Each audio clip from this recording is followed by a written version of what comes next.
కొరింథీయులకు రాసిన మొదటి పత్రిక 15వ అధ్యాయము 3వ వచనం నుంచి, నాకియ్యబడిన ఉపదేశం మొదట మీకు అప్పగించితిని, అదేమనగా లేఖనముల ప్రకారం క్రీస్తు మన పాపముల నిమిత్తం మృతి పొందెను, సమాధి చేయబడెను. లేఖనముల ప్రకారం మూడో దినము లేపబడెను. హల్లెలూయా.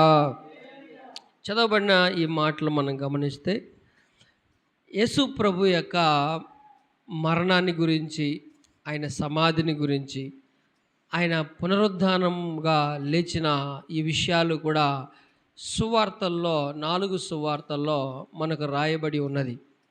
ఆయన మరణం గురించి, సమాధిని గురించి, ఆయన పునరుద్ధానుడై లేచిన ఈ మాటలన్నీ కూడా సువార్తల్లో మనకు కనిపిస్తుంది. అయితే ఆయన మరణంలో ఉన్న విషయాలు, ఆయన పునరుద్ధానంలో ఉన్న విషయాలు గురించి వివరణ మనకు పత్రికల్లో రాయబడి ఉన్నది. ఆయన మరణం వల్ల ఏం జరిగింది, ఎందుకు ఆయన మరణించాడు, ఆయన మరణం వల్ల ఏమేమి సంభవించింది, ఆయన మూడవ దినం పునరుద్ధానుడై లేఖనముల ప్రకారం 4వ వచనంలో ఏం రాయబడిందంట, లేఖనముల ప్రకారము మూడవ దినము లేపబడింది. ఆయన లేపబడిన దాంట్లో ఏమేమి జరిగిందన్న ఈ వివరణ అంతా కూడా మనకు పత్రికల్లో చక్కగా రాయబడి ఉన్నాయి. కాబట్టి ఆయన ఎవరి కోసం మరణించాడంట, 3వ వచనం మరలా చదుదాం. నాకియ్యబడిన ఉపదేశం మొదట మీకు అప్పగించితిని, అదేమనగా లేఖనముల ప్రకారం క్రీస్తు మన పాపము నిమిత్తం మృతి పొందెను, సమాధి చేయబడెను. మృతి పొందెను, సమాధి చేయబడెను. దేని నిమిత్తము? మన పాపముల నిమిత్తము. అందుకనే రోమీయులు రాసిన పత్రికలో 5వ అధ్యాయం 8వ వచనంలో కూడా చాలా చక్కగా రాయబడి ఉంటుంది. రోమీయులు రాసిన పత్రిక 5వ అధ్యాయము 8వ వచనం చదవండి. అయితే మన ఎడల తన ప్రేమను వెల్లడిపరచుచున్నాడు. ఎట్లనగా మనము ఇంకను పాపులమై ఉండగానే క్రీస్తు మన కొరకు చనిపోయాను. ఇంకను మనం ఏమై ఉండగానంట, పాపులమై ఉండగానే క్రీస్తు మన కొరకు చనిపోయాను, సమాధి చేయబడ్డాడు. కనుక ఈనాడు ఆయన పునరుద్ధానుడై లేచిన తర్వాత మత్తయి సువార్తలో చెప్పాడు, మీరు వెళ్ళి సమస్త ప్రజలకు సువార్తను ప్రకటించండి. ఎవరైతే నమ్ముతారో, మత్తయి సువార్త 28వ అధ్యాయానికి వస్తే చూడండి, ఆకాశముకు భూమిపైన నాకు సర్వాధికారములు ఇవ్వబడింది. మత్తయి సువార్త 28వ అధ్యాయం 18, 19కి వస్తే, అయితే యేసు వారి వద్దకు వచ్చి, పరలోకమందును భూమి యందును నాకు సర్వాధికారములు ఇవ్వబడింది, కాబట్టి మీరు వెళ్ళి సమస్త జనులను నా శిష్యులుగా చేయుడి, తండ్రి యొక్కయు కుమారుని యొక్క పరిశుద్ధాత్మ యొక్క నామములోనికి వారికి ఏమి ఇవ్వండి అంట, బాప్తిసం ఇవ్వండి. చూడండి, యేసు ప్రభు మరణ పునరుద్ధాన విషయాలు దేవుడు బాప్తిస రూపంలో పెట్టి ఉన్నాడు. యేసు ప్రభు ఎందు నిమిత్తం మరణించి సమాధి చేయబడ్డాడంట, మన పాపముల నిమిత్తం మరణించి, అంటే ఆయన మరణము ద్వారానే మనకు పాప క్షమాపణ అనేది కలిగింది. అంటే పాప క్షమాపణ అవ్వడానికి సమస్తము ఆయన చేసిన పని అయి ఉంది. దీంట్లో మనం చేసే పని ఏమి కూడా లేదు. అంటే మన పాపము నుండి మనము విముక్తి పొందడానికి మనం చేయాల్సిన పని, మనం చేసిన పని ఏది కూడా లేదు. మన క్షమాపణ కొరకు ఆయనే సమస్త పనులు కూడా చేసి ఆయన చనిపోయాడు శిలువ మీద అనేది రాయబడింది. అలాగా ఈ సువార్తను మీరు సర్వలోకానికి చెప్పండి. ఎవరైతే విశ్వసిస్తారో వారికి తండ్రి యొక్కయు కుమారుని యొక్కయు పరిశుద్ధాత్మ నామంలోనికి బాప్తిసం ఇవ్వండి. కాబట్టి యేసు ప్రభు పునరుద్ధానాన్ని, యేసు ప్రభు యొక్క మరణాన్ని గురించి ఈ బాప్తిసములో స్పష్టంగా మనకు కనిపిస్తుందని ఆ యొక్క అపోస్తలుడైన పౌలు చక్కగా రాస్తాడు. ఆయన యొక్క రక్షణ ఏ విధంగా మనకు వస్తుంది, విమోచన ఏ విధంగా కలుగుతుంది, మనము ఆయనలో పాలివారం అవుతున్నాము ఈ బాప్తిసం అనే కార్యక్రమం వల్ల. ఈ బాప్తిసం అనే కార్యక్రమం వల్ల ఏం జరుగుతుందో చూడండి, చక్కగా రాస్తాడు. మనము రోమీయులకు రాసిన పత్రిక 6వ అధ్యాయానికి వస్తే ఇక్కడ మనము యేసు ప్రభుతో పాటు మనం కూడా మరణంలో పాలివారం అవుతున్నాము ఈ బాప్తిసం అనే కార్యక్రమం వల్ల. యేసు ప్రభు ఎందుకు చనిపోయాడంటావు? ఎందుకు చనిపోయాడంటమ్మా? మన పాపము నిమిత్తం చనిపోయాడు. ఇప్పుడు ఆయన మరణంలో మనము ఏ విధంగా పాలివారం అవుతున్నామో ఇక్కడ చక్కగా బాప్తిసం రూపంలో చెప్తున్నాడు. 3వ వచనం నుంచి మనం చదివితే, క్రీస్తు యేసులోనికి బాప్తిసం పొందిన మనమందరము ఆయన మరణములోనికి బాప్తిసం పొందితిమని మీరెరుగురా. యేసు ప్రభు ఎందుకు మరణించాడు? మన పాపము నిమిత్తం మరణించాడు. ఇప్పుడు మనం ప్రభు చెప్పినది, మీ సర్వలోకానికి వెళ్ళి ఈ సువార్తను బోధించండి, ఎవరైతే విశ్వసిస్తారో వారికి ఏమి ఇవ్వండి అంట? బాప్తిసం ఇవ్వండి. కాబట్టి బాప్తిసంలో ఏమి దాగి ఉందంటే మనము ఆయన మరణములో పాలివారం అవుతున్నాము. మనము ఆయన మరణములో పాలివారం అవుతున్నాం. ఆయన ఎందుకు మరణించాడు అంటే పాప పరిహారం కొరకు మరణించాడు. కాబట్టి మనము మన పాపములో మనము మరణిస్తున్నాము అనేది ఇక్కడ వివరించి చెప్తున్నాడు. చూడండి, 3వ వచనం నుంచి ఒక్కొక్క వచనం వివరించుకుంటూ మనం చదివితే, యేసు క్రీస్తులోనికి బాప్తిసం పొందిన మనమందరము ఆయన మరణములోనికి బాప్తిసం పొందితమని మీరు ఎరుగరా. కాబట్టి తండ్రి మహిమ వలన క్రీస్తు మృతుల్లో నుండి ఎలాగూ లేపబడినో అలాగే మనమును నూతన జీవం పొందిన వారమై నడుచుకున్నట్లు మనము బాప్తిసం వలన మరణములో పాలి పొందుటకై ఆయనతో కూడా పాతి పెట్టబడితిమి. మరియు ఆయన మరణం యొక్క సాదృశ్యమందు ఆయనతో ఐక్యము గలవారమైన ఎడల ఆయన పునరుద్ధానం యొక్క సాదృశ్యమందును ఆయనతో కూడా ఐక్యము గలవారమై ఉందుము. హల్లెలూయా. చూడండి, బాప్తిసంలో ఏం మనకు చెప్తుంది అంటే, మనం ఎప్పుడైతే నీళ్ళలో మునుగుతున్నామో మనము ఆయనతో కూడా మరణం అవుతున్నాము అనేది చెప్తూ, మరణించిన యేసు ఏమయ్యాడంట? తిరిగి 3వ దినము లేపబడ్డాడు. ఎవరి మహిమ వల్ల? తండ్రి మహిమ వల్ల. దేవుడు ఆయన మరణంలో నుండి లేపాడు 3వ దినం. కాబట్టి ఆయన మరణములో మనం ఎలాగ పాలివారం అవుతున్నామో ఆయన పునరుద్ధానములో కూడా మనం ఏమవుతున్నామంట? పాలివారం అవుతున్నాము. ఆయన మరణించింది దేని కొరకంటే పాప పరిహారము కొరకు మరణించాడు, చనిపోయాడు. ఇప్పుడు మనం ఆయనతో పాలివారం అవుతున్నామంటే మనము పాపములో చనిపోతున్నాము, పాపాన్ని బట్టి చనిపోతున్నాము అనేది చక్కగా వివరిస్తాడు. చూడండి, 6వ వచనంలో చూడండి, ఇప్పుడు మనము ఆయనతో కూడా మరణించినప్పుడు ఏం జరుగుతుందంటే మనము పాపములో చనిపోతున్నాం. ఇప్పుడు పాపం నుండి చెప్తున్నాడు, ఏమనగా మనం ఇకను పాపమునకు దాసులము కాకుండానట్లు, పాప శరీరము నిరర్ధకమగునట్లు మన ప్రాచీన స్వభావం ఆయనతో కూడా సిలువేయబడినని ఎరుగుదుము. హల్లెలూయా. చూడండి, చక్కగా వివరించి చెప్తున్నాడు. మన బాప్తిసం ద్వారా ఆయనతో కూడా మరణిస్తున్నాము, ఆయనతో పాలివారం అవుతున్నాం. మనం ఆయన పాపము కొరకు మరణించాడు.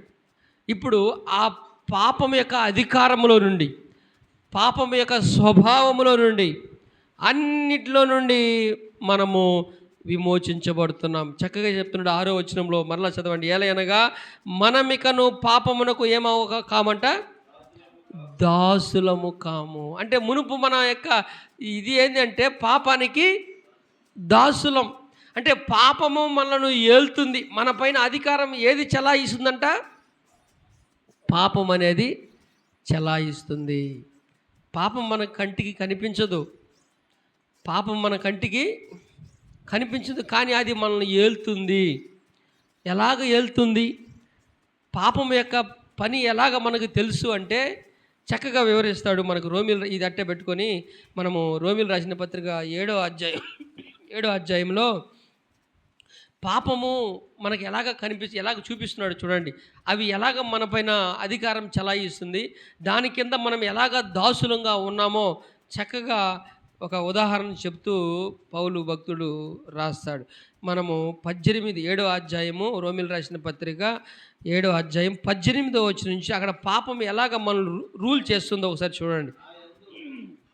నా యందు అనగా నా శరీరమందు మంచిది ఏదు నివసింపదని ఎరుగుదును, మేలైనది చేయవలనని కోరిక నాకు కలుగుచున్నది కానీ దానిని చేయుట. చూడండి ఏం చెప్తున్నాడు ఇక్కడ? మేలైనది ఏదో చేయాలని అనుకుంటున్నాను కానీ దానిని చేయలేకపోతున్నాను. అర్థమవుతుందమ్మా? తర్వాత ఏం చెప్తాడు చూడండి. నేను చేయగోరు మేలు చేయక చేయగోరని కీడు చేస్తున్నాను. అర్థమవుతుందా? నేను చేసే పని మంచి చేయాలనే కోరుకుంటున్నా, మంచి చేయాలనే నా తాపత్రయం. చేసేటప్పుడు మంచి చేయట్లేదు, నేను ఏం చేస్తున్నాను? చెడు చేస్తున్నాను. అర్థమవుతుందా? తర్వాత నేను కోరని దానిని చేసిన ఎడల దానిని చేయనది నాయందు నివసించు పాపమే కానీ ఇకను నేను కాను. అర్థమవుతుందా? అర్థమవుతుంది. ఎక్కడ తీసుకొస్తున్నాడు ఇప్పుడు నేను మేలు చేయాలని కోరిక నాకు ఉంది, కానీ మేలు చేయక ఏం చేస్తున్నానంట? కీడు చేస్తున్నాను. అంటే మేలు చేయాలని అనుకుంటున్నాను, నాకు కీడు చేస్తున్నాను, కానీ చేపించేది నా వెనుక ఇంకొకటి ఉంది, అది పాపం అని అంటున్నాడు. చక్కగా రాస్తాడు చూడండి 19వ వచనంలో, నేను చేయగోరు మేలు చేయక చేయగోరని కీడు చేస్తున్నాను, నేను కోరని దానిని చేసిన ఎడల దాన్ని చేయనది నాయందు నివసించు పాపమే కానీ నేను కాను. అర్థమవుతుందన్నమా? మనకు పాపం అనేది స్వయంగా కంటికి కనిపించదు. అది ఎలాగ మనిషిని రూల్ చేస్తుందో, అది ఎలాగ మనిషిని బానిసలుగా వాడుకుంటుందో చక్కగా వివరిస్తూ ఉన్నాడు. పాపపు అధికారంలో మానవుడు ఉన్నాడు. పాపము మనిషిని ఏలుతుంది. ఎలాగ ఏలుతుంది? మనిషికి సహాయం చేసే విషయంలో, మనిషికి ఏదో ఒక మేలు చేసే విషయంలో, కానీ మానవుడు మేలు చేయట్లా, కీడే చేస్తున్నాడు. అది నాయందు నివసించే పాపమే కానీ నేను కాను అని చెప్తూ 21వ వచనంలో చూడండి ఏమంటున్నాడు. కాబట్టి మేలు చేయగోరు నాకు కీడు చేయుట కలుగుచున్నదను ఒక నియమము నాకు కనబడుతుంది. అంతరంగ పురుషుని బట్టి దేవుని ధర్మశాస్త్రమందు నేను ఆనందించున్నాను కానీ వేరొక నియమము నా అవయవములో ఉన్నట్టు నాకు కనబడుచున్నది. అది నా మనసునందు ధర్మశాస్త్రంతో పోరాడుచు నా అవయములో నున్న పాప నియమమునకు నన్ను చెరపట్టి లోపరుచుకున్నది. చూడండి పాపం ఎక్కడుందంట? ఇప్పుడు పాపం ఎక్కడుందంట? 23వ వచనంలో పాపం ఎక్కడుందంట? ఇది కంటి కనిపించదు. మనలో ఉన్న ఈ పాపము మానవుణ్ణి రూల్ చేస్తూ ఉంది. పాపము అధికారములో మనం ఉన్నాం. మనకు మేలు చేయాలనే తాపత్రయం మనకు ఉంటుంది, కానీ చేసేదేమో కీడు చేస్తున్నాము. చెయ్యగోరని కీడే చేస్తున్నాను.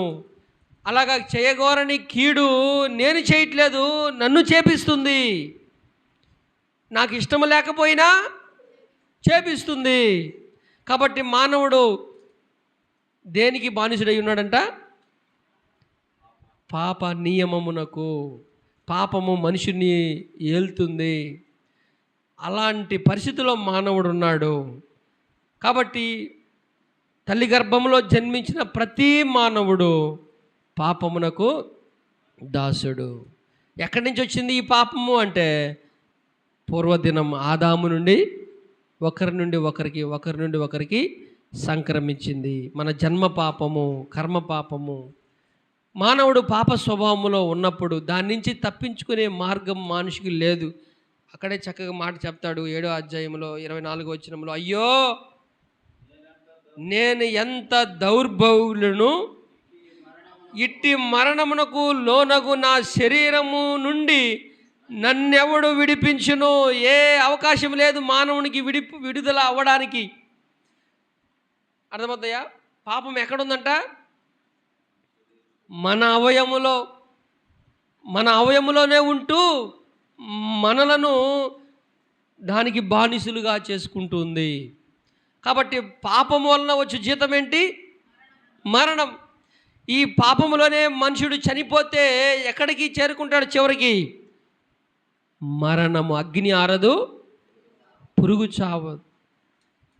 అయితే యేసుక్రీస్తు ప్రభు కలువరిశిలలో తన ప్రాణం పెట్టి రక్తము కార్చి పాపము విమోచన కొరకు ఆయన చనిపోయాడు. మనం ఇంకనూ పాపులమై ఉండగానే యేసుక్రీస్తు ప్రభు చనిపోయాడు. లేఖనముల ప్రకారం యేసు మన పాపముల నిమిత్తము చనిపోయి సమాధి చేయబడ్డాడు. హల్లెలూయా. ఆయన బాప్తిసము ద్వారా మనం ఏమవుతున్నాము అంటే, ఆయన మరణములో మనము పాలివారం అవుతున్నాం. యేసు ప్రభు ఎందుకు మరణించాడంట? పాప పరిహారము కొరకు ఇప్పుడు మనము ఆ బాప్తిసము ద్వారా ఏం జరుగుతుందంటే, మన పాప స్థితిలో మనం దేని చేత మనల్ని ఏలుతుందో, ఏమి ఏలుతుంది మనలను? పాపం ఏలుతా ఉంది. కాబట్టి ఏమి ఏలుతుందో ఆ విషయంలో మనము చనిపోయిన వారం అవుతున్నాము. అది అక్కడ చెప్తా ఉన్నాడు. రోమీయులకు రాసిన పత్రిక 6వ అధ్యాయం ప్రకారం 6వ అధ్యాయం 6వ వచనంలో యేసు క్రీస్తును బట్టి మనము ఎందులో మరణిస్తున్నాం? మనం ఆయన మరణములో పాలివారం అవుతున్నాం. ఒకసారి 3వ వచనం చదివిన తర్వాత 6వ వచనం చదువుదాం. క్రీస్తు యేసులోనికి బాప్తిసం పొందిన మనమందరము దేనిలోనికి పాలివారం అవుతున్నామంట? మరణములో. యేసు ప్రభు మరణించింది దేని నిమిత్తం? పాప పరిహారము నిమిత్తం. ఎప్పుడైతే మనం ఆయనలో పాలివారం అవుతున్నామో అప్పుడు ఏం జరుగుతుంది? 6వ వచనం ప్రకారం అంటే, ఏమనగా మనం ఇకను పాపమునకు, అర్థమవుతుందమ్మా? 6వ వచనంలో ఏం జరుగుతుందంట? ఇప్పుడు మనము మరణములో పాలివారమయ్యాం. యేసు ప్రభు మరణములో పాలివారం అయినప్పుడు ఏం జరిగిందంటే, ఇక పాపము నిమిత్తం మనం చనిపోయాం. కాబట్టి ఇప్పటి నుంచి ఏం జరిగిందంటే, మనం ఇకను పాపమునకు దాసులము కాము. ఇక మన పైన పాపమునకు రూల్ అనేది లేదు. యేసు ప్రభు కలువరి శిలువలో పాపమునకు శిక్ష విధించాడు. పాపాన్ని ఆయన పూర్తిగా నాశనం చేశాడు. పాపాన్ని కలిగించే సాతాను పూర్తిగా నాశనం చేశాడు. కాబట్టి యేసును విశ్వసించే వారిపైన పాపమునకు అధికారము లేదు. చదవండి అక్కడ 6వ వచనంలో, మనము పాపమునకు దాసులము కాకుండుటకు పాప శరీరము నిరర్ధకము అగునట్లు మన ప్రాచీన స్వభావము ఆయనతో కూడా సిలువ వేయబడిందని ఎరుగుదుము. హల్లెలూయా. కాబట్టి యేసునందు విశ్వసించిన మన పైన ఇక పాపము ఏలుటకు దానికి అధికారము లేదు. యేసు ప్రభు మనను విమోచించాడు. అక్కడ పౌలు భక్తుడు చెప్తాడు, అయ్యో ఇట్టి మరణం నుండి నన్ను ఎవడు విమోచింపగలడు? ఎవరు విమోచింపగలడు? 7వ వచనం 25వ వచనం ప్రకారం మనం చదివితే 7వ అధ్యాయం 25వ వచనం, మన ప్రభు అయిన యేసుక్రీస్తు ద్వారా దేవునికి కృతజ్ఞతాస్తుతులు చెల్లించున్నాను. కాగా మనసు విషయములో నేను దైవ నియమమునకు, శరీర విషయములో పాప నియమమునకు దాసుడై ఉన్నాను. యేసుక్రీస్తు ద్వారానే నీకు విడుదల. నువ్వు పాపములో నుంచి విమోచించబడుతున్నావు. ఆయన మరణము ద్వారానే ఆ పాపాన్ని ఆయన తీసివేసి, ఆ పాపము నీ మీద రూల్ చేయకుండా నీ అవయములో మెదిలే ఆ పాపమును ఆయన తొలగించేసి ఉన్నాడు. ఇకపైన పాపము నీ మీద అజమాయిషి లేకుండా దేవుడు పూర్తిగా దాన్ని దూరపరుచున్నాడు. హల్లెలూయా. కాబట్టి పాపము ఎలాగ చేస్తుందో, పాపానికి మనుషుడు ఎలాగ బానిసో ఇక్కడ పూర్తిగా వివరిస్తూ, ఎప్పుడైతే మనం యేసునందు విశ్వాసం ఉంచి ఆయన నియమించిన బాప్తిజంలో మనం పాలివారం అవుతున్నామో, ఆయన మరణములోనికి మనము కూడా పాలివారం అవుతున్నాం. యేసు ప్రభు మరణించి సమాధి చేయబడి లేఖనముల ప్రకారం 3వ దినం ఏమయ్యాడంట? తిరిగి లేచాడు. యేసు ప్రభు చనిపోయి దేవుని మహిమ వల్ల ఏ విధంగా తిరిగి లేచాడో, ఆయన మరణములో పాలివారమైన మనము కూడా తిరిగి జన్మించాము అనేది రాస్తా అంటాడు. హల్లెలూయా. చదవండి ఆ మాట. 6వ అధ్యాయంలో ఆ మాట ఉంటుంది. ఆ మాట చదివితే 5వ వచనం. మరియు ఆయన మరణము యొక్క సాదృశ్యమందు ఆయనతో కూడా ఐక్యము గల వారమైన ఎడల. అంతే కదా, బాప్తిజంలో ఏమైంది? మనము నీళ్ళలో మునిగినప్పుడు మరణంలోనికి మనము సాదృశ్యంగా ఉన్నాం. ఆయన మరణములో మనం కూడా పాలివారం అవుతున్నాం. మరణించిన ఆయన ఏమయ్యాడు? తిరిగి లేచాడు. కాబట్టి ఆయన మరణంలో ఐక్యము గలవారమైన ఎడల, తర్వాత లైన్లో ఏమంటాడంట? ఆయన పునరుద్ధానం యొక్క సాదృశ్యమందును ఆయనతో ఐక్యము గలవారమై ఉన్నాము. హల్లెలూయా. కాబట్టి మనము పాప విషయంలో చనిపోయి నీతి విషయమై మరలా జీవాన్ని పొందుకున్నాం మనం అని మనము విశ్వసించాలి.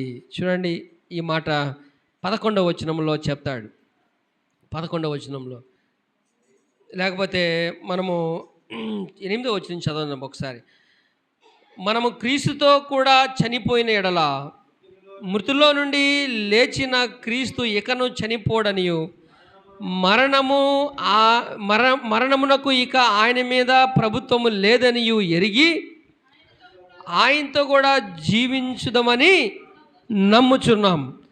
ఏలయనగా ఆయన చనిపోవుట చూడగా పాప విషయమై ఒక్కసారే చనిపోయాను, కానీ ఆయన జీవించుట చూడగా దేవుని విషయమై జీవించుచున్నాడు.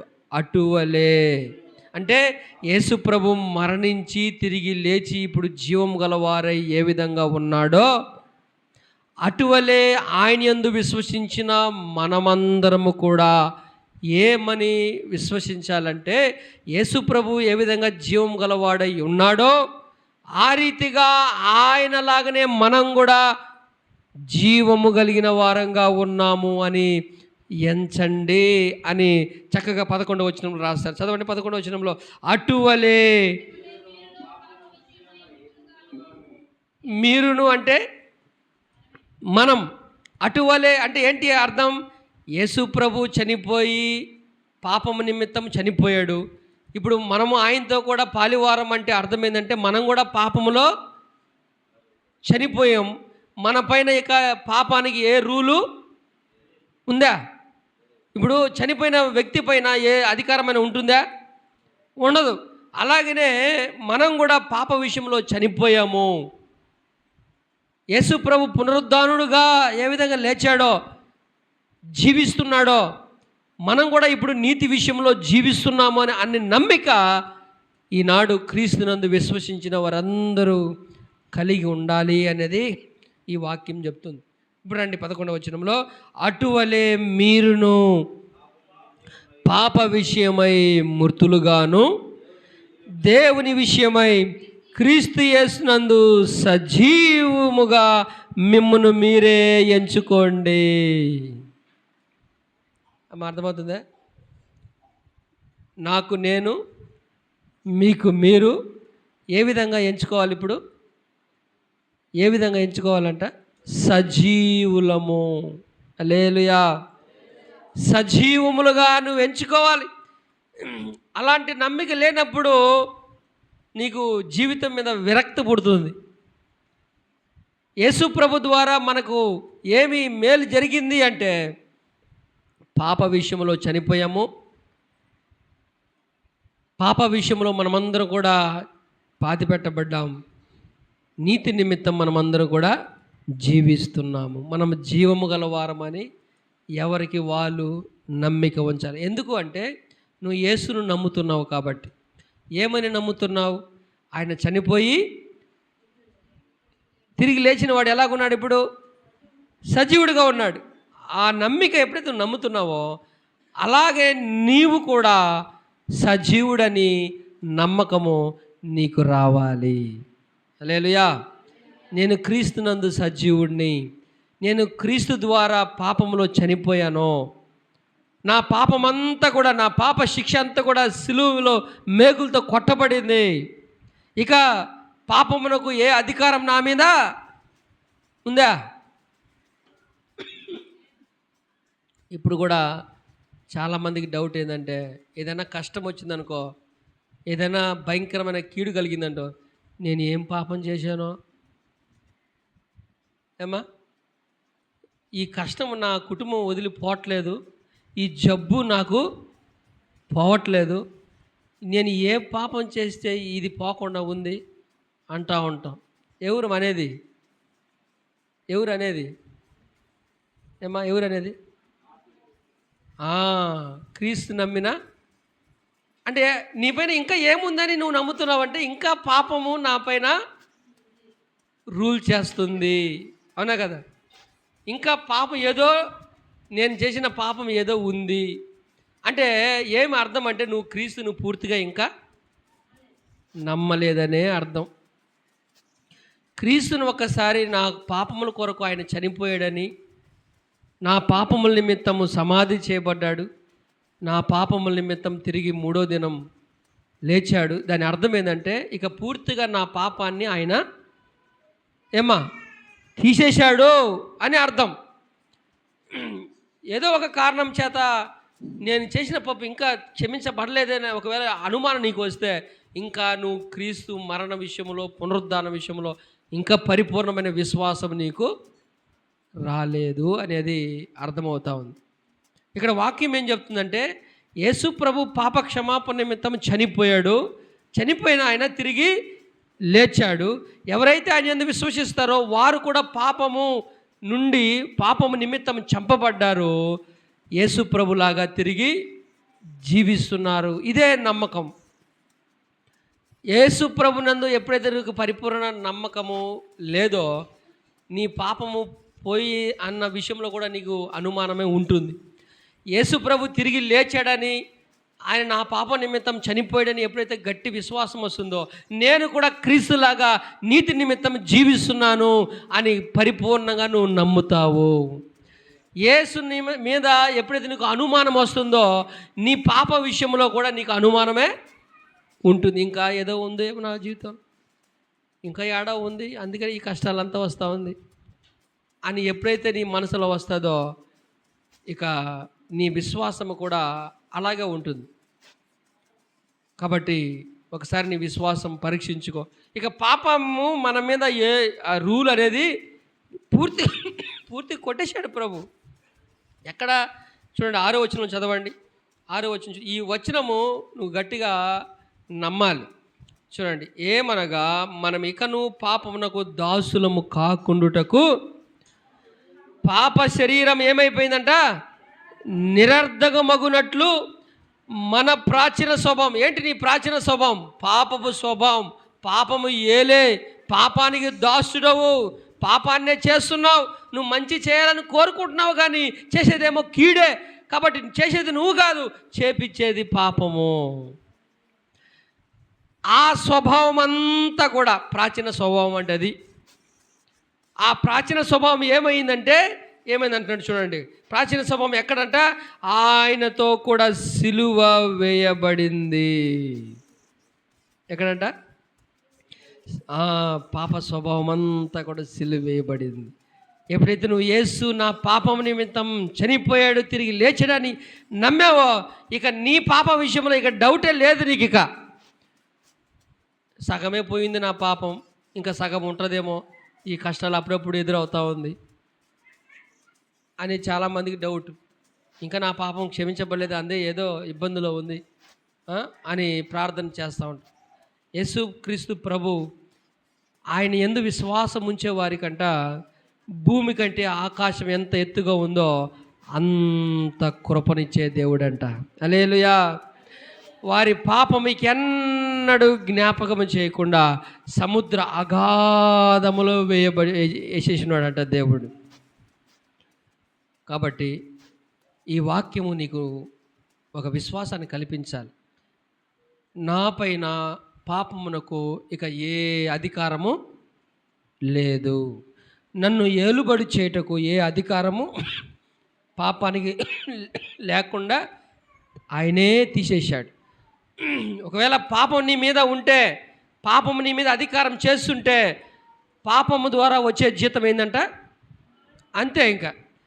ఇక పాపము దానికి అధికారం లేకపోతే ఇక నీకు మరణం లేదు, జీవమే. హల్లెలూయా. అందుకని ఆయన పునరుద్ధానములో ఏం జరిగిందంటే, రోమీయులు రాసిన పత్రిక 4వ అధ్యాయము 25వ వచనం ఒకసారి చదవండి.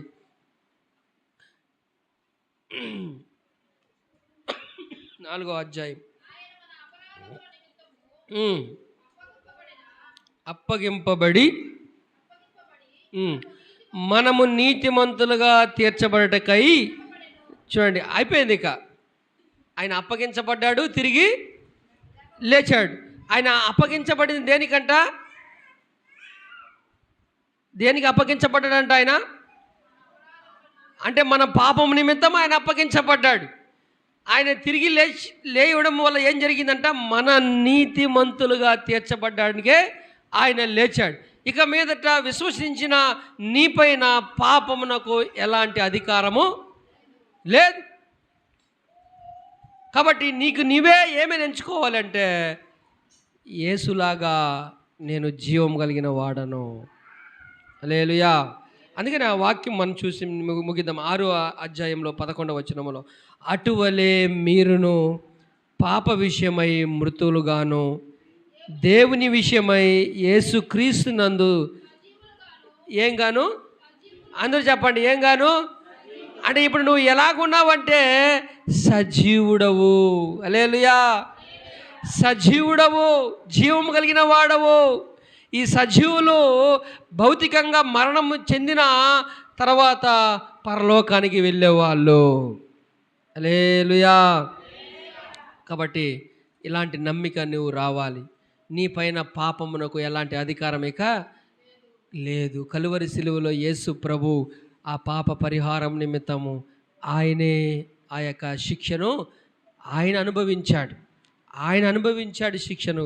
నీకు ఇవ్వాల దేవుడు తొలగించాడు. ఆయన మరణం ద్వారానే అది జరిగింది. కాబట్టి నువ్వు ఆయన మరణంలో పాలివారుగా నిన్ను చేసుకున్నాడు, అలాగనే పునరుద్ధానంలో పాలివాడుగా కూడా నిన్ను చేసుకున్నాడు. కాబట్టి ఇక పాపము అంటూ దానికి ఉన్న అధికారము మనపైన, అనగా విశ్వసించే వారిపైన ఏమాత్రము ఉండదు. హల్లెలూయా.